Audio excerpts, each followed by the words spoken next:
plus on verra des nanas qui se lanceront dans ce sport, plus ce sera facile de démocratiser et on aura plus ce truc de se dire t'es une nana, tu peux pas skater.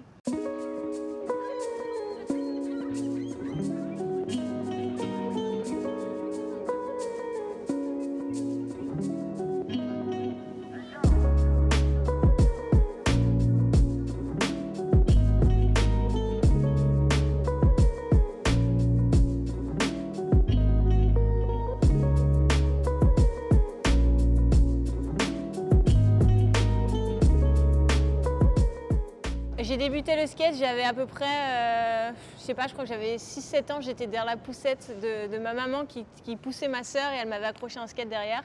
Et sinon, un peu après, j'ai trouvé le skate de mon frère qui était un peu rouillé dans le garage. J'ai balancé mes rollers et je me suis dit, putain, mais ça a l'air bien plus cool. Et c'est comme ça que ça a débuté pour moi. Il n'y a jamais eu dans mon éducation de t'es une fille, donc tu dois jouer à la poupée et puis tu dois faire de la danse. J'ai jamais eu cette éducation-là où on compartimente vraiment garçon, fille et ce qu'on a le droit de faire ou pas.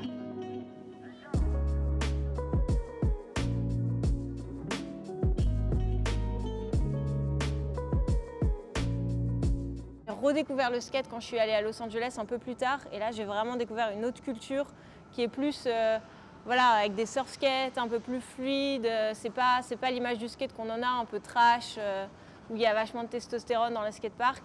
Et c'est vrai que là j'ai accroché encore plus sur ce sport. La première fois que je suis arrivée à Los Angeles, là-bas, Los Angeles c'est là où le skate un peu a débuté, donc il y a un niveau de dingue. Surtout à Venice Beach, le skatepark de Venise, il est ultra mythique. Et c'est vrai que du coup, quand tu arrives là-bas, c'est tout de suite impressionnant. Surtout qu'en fait, tu as le skatepark et puis tu as une barrière en fer comme ça, et de l'autre côté, tu as du public. Donc, peu importe l'heure à laquelle tu y vas, généralement, il y a du monde, à part si tu y vas très tôt le matin. Et du coup, la première fois que j'y vais, c'est vers, je crois qu'il était 16h, 16h30, et il y a déjà vachement de monde, ça sautait de tous les côtés. Et je me suis dit, bon, là, il faut que je me lance, quoi. Donc, j'arrive, j'accroche mes pas, je m'assois, et puis...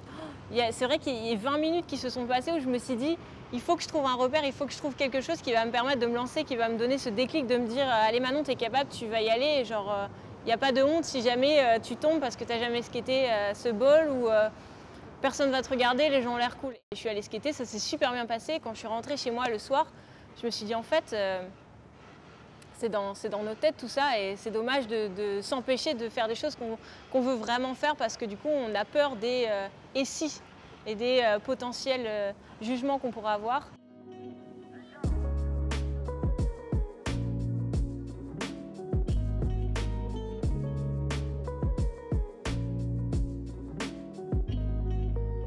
Ce qui me plaît autant, je pense, c'est cette sensation de liberté qu'on a. Quand je skate, je pense à rien d'autre. J'ai un peu l'impression que c'est comme de la méditation parce que du coup je suis hyper focus sur ce que je fais, sur mes turns, mes virages.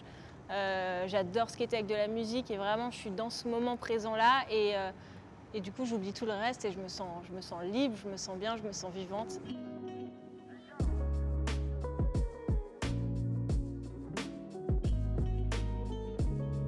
Ce turn-là, c'est le turn qu'on me demande le plus. C'est vrai que c'est plutôt adapté aux cruisers, au longboard ou au surf skate comme j'ai là. Le mieux, c'est de placer son pied là. En fait, on va pousser pour prendre un peu de vitesse. Et une fois qu'on a un peu de vitesse, on va revenir placer le pied derrière sur les vis arrière. On replace le pied avant. Et après, le but, c'est de s'abaisser comme ça, de rentrer le genou, c'est hyper important, et de venir chercher la planche derrière. On pense souvent qu'il faut l'attraper ici, je pense que c'est le premier réflexe que les gens ont, mais en fait ça nous empêche d'abaisser nos centres de gravité. Alors que si on le place là, on peut vraiment rentrer le genou et là on a plus de facilité pour s'abaisser du coup et faire le virage. Et après, c'est le regard qui fait tout, regarder là où on va aller, c'est ça qui nous aide à tourner. C'est vraiment le message que j'essaie de faire passer, c'est de démocratiser ce sport et surtout de le décomplexer. Et de dire, voilà, peu importe l'âge que vous avez, le sexe ou ce que vous faites dans la vie, vous avez le droit en fait. Si ça vous fait rêver, allez-y. Et puis, il n'y a personne qui pourra vous empêcher de faire ce qui vous fait rêver. Plus on verra des nanas qui se lanceront dans ce sport, plus ce sera facile de démocratiser et on n'aura plus ce truc de se dire, t'es une nana, tu peux pas skater.